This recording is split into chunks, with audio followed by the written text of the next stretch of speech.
La France a recensé près d'1,5 million de cas positifs en une semaine, ce qui impacte l'économie du pays.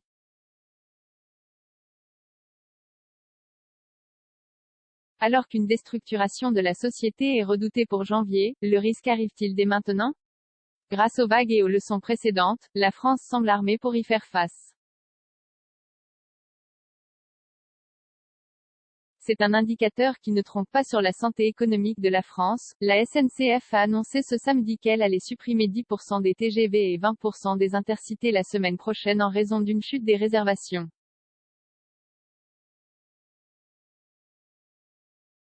Un indice de plus qui montre que la désorganisation de la société, tant redoutée en janvier et février en raison du nombre de contagions par le variant Omicron, montre ses premiers effets.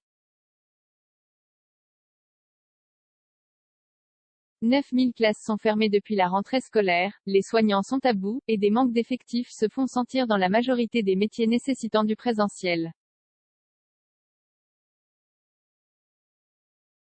Économiquement comme sanitairement, la France commence janvier mal en point. Avec 200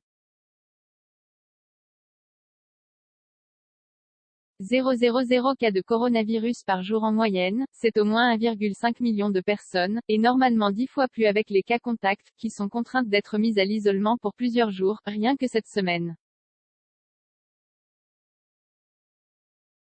Mais Stéphanie Villers, économiste spécialiste en macroéconomie, préfère voir le bon côté des choses. La France réussit pour le moment à limiter la casse, car cette désorganisation avait été un peu planifiée. Depuis mi-décembre, suivant l'exemple anglais, qui compte une dizaine de jours d'avance sur notre situation, l'exécutif avait prévenu qu'une vague Omicron pourrait désorganiser le pays.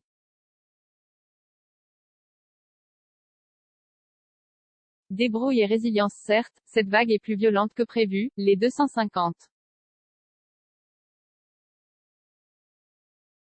000 cas par jour sont arrivés plus vite qu'annoncé. Il n'empêche, elle a été un minimum préparée. Le télétravail massif n'est pas une surprise, et à force de subir les vagues précédentes, les entreprises comme les consommateurs s'adaptent mieux à une vie aux interactions limitées, poursuit Stéphanie Villers.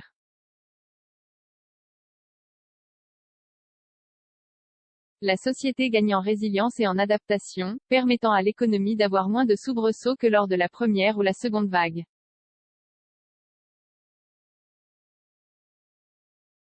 Une débrouille qui ne sera possible qu'un temps. Toute la question est de savoir combien de temps la France devra faire le dos rond. Si cela ne dure pas trop longtemps, l'impact global sur l'économie peut être très limité, estime Stéphanie Villers.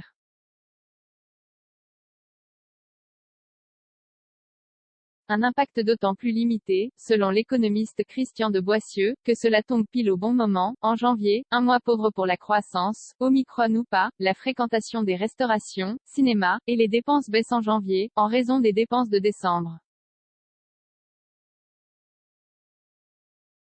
Quitte à voir la moitié du pays bientôt s'isoler, autant que ce soit donc en janvier plutôt qu'en décembre ou en été, lors des dépenses folles et frivoles.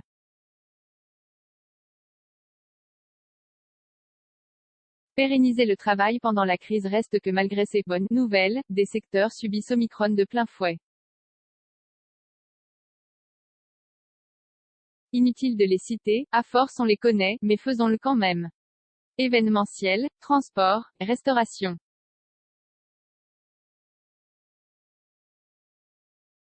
Pas de fermeture, mais moins de clientèle et moins de chiffres. Pour eux, le gouvernement a prévenu que les aides seraient maintenues et même étendues. Une réaction qui laisse les économistes plus ou moins sceptiques. Entre le quoi qu'il en coûte prolongé, le mois de janvier historiquement faible et la résilience des Français, on ne devra pas voir trop d'impact sur l'emploi et l'économie, à condition que le pic arrive bientôt, espère Christian de Boissieu. Si Stéphanie Villers reconnaît que ces aides limiteront encore la casse, il est aussi temps selon elle d'apprendre à s'en passer. Il est probable que cette vague ne soit pas la dernière, ou même que d'autres épidémies arrivent.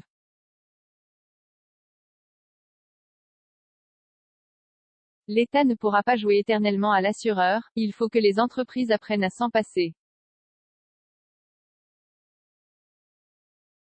C'est aussi la vie économique d'un pays, avec certains changements, certains commerces ne marchent plus.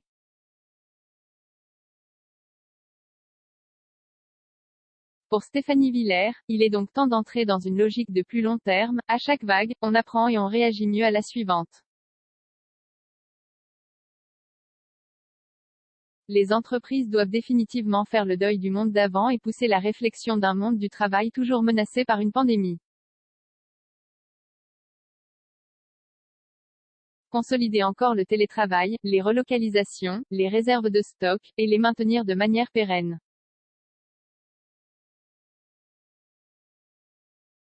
Après 2 ans de galère et de surprises, le pays, fort de son expérience, devrait résister à une paralysie complète. Mais pas à une profonde mutation. 0 commentaire, un partage, partagé sur Messenger, partagé sur Facebook, partagé sur Twitter, partagé sur Flipboard, partagé sur Pinterest, partagé sur LinkedIn, envoyé par mail, sauvegarder une faute, imprimé.